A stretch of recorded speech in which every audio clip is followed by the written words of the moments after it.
శాతం మంది మనుషులు బ్రతికి చనిపోతూ ఉన్నారండి. అయితే మనుషులందరూ కూడా చనిపోయిన తర్వాత మరో జీవితం లేదని దెయ్యాలుగా మారి ఈ భూమి మీద కోర్టులు తీరకపోతే పగలతో ఉంటారని తిరుగుతారని భ్రమలో సినిమాలు కవితలు కథలు చదివి ఆలోచించుకొని బ్రతుకుతూ ఉన్నారు. అది సరైన మాట కాదండి.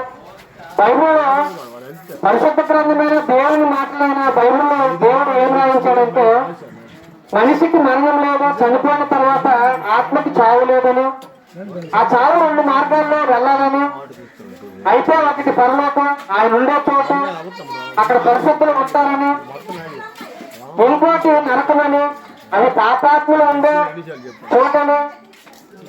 మరి ఇటువంటి ప్రవేశాలు ఉన్నాయని బైబిల్లో దేవుడు తమ పిల్లల మీద మనకి తెలియజేసినాడు. మరి ఈ విషయాల మీద మనము ఏ విధంగా ఉంటే మనం పరలోకాన్ని చేరుకుంటాము, ఏ విధంగా బ్రతికితే మనము నిత్య నరకానికి జారుకుంటామన్న విషయాలు ఈ రోజు కొద్ది విషయాలు మీకు చెప్పాలని ఆలోచనతో ఉన్నాము.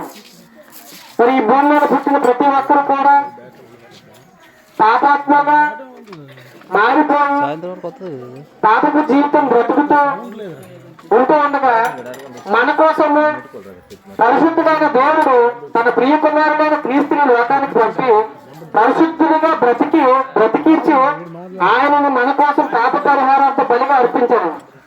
ఆయన ఎందుకు చనిపోవాలి? రక్తం వల్లనే పాప క్షమాపణని మీకు తెలుసు. అందుకనే మీరు మీ పితరులు పూర్వకాలం నుంచి ఏం చేస్తారంటే దేవతలు అనుబంధ వారు, పల్లులు అనుబంధ వారి దగ్గరికి వెళ్ళి బలులు అర్పించేవారు. ఇప్పటికీ కూడా కొన్ని గ్రామాల్లో కొంతమంది ప్రజలు ఇటువంటి కార్యక్రమాలు చేస్తూ ఉంటారు. ఎందుకంటే బలులు అర్పిస్తే వారు చేసే పాపాలు పోతాయని. కానీ నిజానికి తండ్రైన దేవుడు ఒక ఆలోచనతో ఒక ప్రణాళికతో ఈ లోకానికి యేసుక్రీస్తుని పంపించి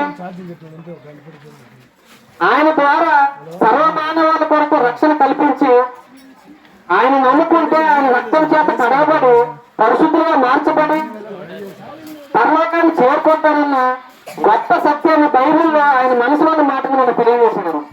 కానీ ఇది నమ్మక, ఇది వినక, ఇది గ్రహించక సర్వ మానవులు కూడా సర్వనాశానికి అనగా నిత్య నరకానికి జారిపోతూ ఉన్నారు. ఈరోజు మేము దేవుని మాటలు మీ యొక్కకి చెప్పడానికి ఎంతో ఆసక్తితో వచ్చాం.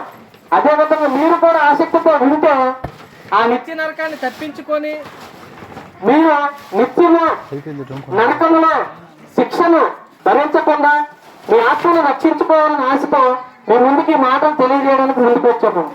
కనుక ఈ మాటలు ఉన్న మీరు యేసుక్రీస్తు వారిని సురక్షకుడిగా అంగీకరించి మన పాపాల కోసమే ఆయన మరణించాడను, దేవుడు మనల్ని పిలుస్తూ ఉన్నాడను, చనిపోయిన తర్వాత మరో జీవితం ఉందను, ఆ జీవితమే తండ్రైన దేవుడి దగ్గరను ఎరిగి క్రీస్తే మార్గంలో తెలుసుకొని ఈ మార్గంలోకి మేము వచ్చిన ఈ మార్గంలోకి మీరందరూ వచ్చి బాప్తిసం పొందుకొని ఆయన ప్రభువుగా అంగీకరించి మీ పాప క్షమాపణ జరిగించి పరిశుద్ధులుగా మారి దేవుని వద్దకు చేరుతారని మేము ఆశతో ఈ మాటలు ముందుకి ప్రకటిస్తూ ఉన్నాము.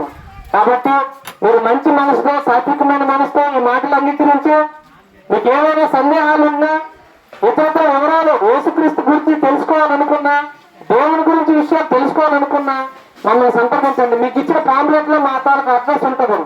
కాబట్టి మీరు ఫోన్ చేసుకోగలిగిన, మా వద్దకు వచ్చిన, మమ్మల్ని మీ దగ్గరికి పిలిచిన తప్పక మీకు వచ్చి అన్ని వివరంగా తెలియజేస్తున్నాం. కాబట్టి ప్రతి ఒక్కరు కూడా క్రీస్తుని అంగీకరించి పరిశుద్ధులుగా మారి తండ్రైన దేవుని వద్దకు చేరతారని మనస్ఫూర్తిగా ప్రేమపూర్వకంగా మాట తెలియజేస్తూ ముగిస్తూ ఉన్నాను. అందరూ కళ్ళు మూసుకొని ప్రార్థన చేస్తున్నాం.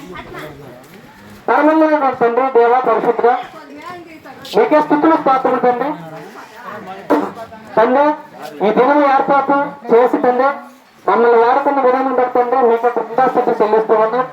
ఈ దినము ఈ సమయానికి మామిడి వలస చేరుకొని మీ పిల్లలైనటువంటి వారికి మీ మాటలు తెలియజేసి నరకం నుండి తప్పించబడే మాటలు మీ మాటలు తెలియజేసి ఉన్నాం తండ్రి.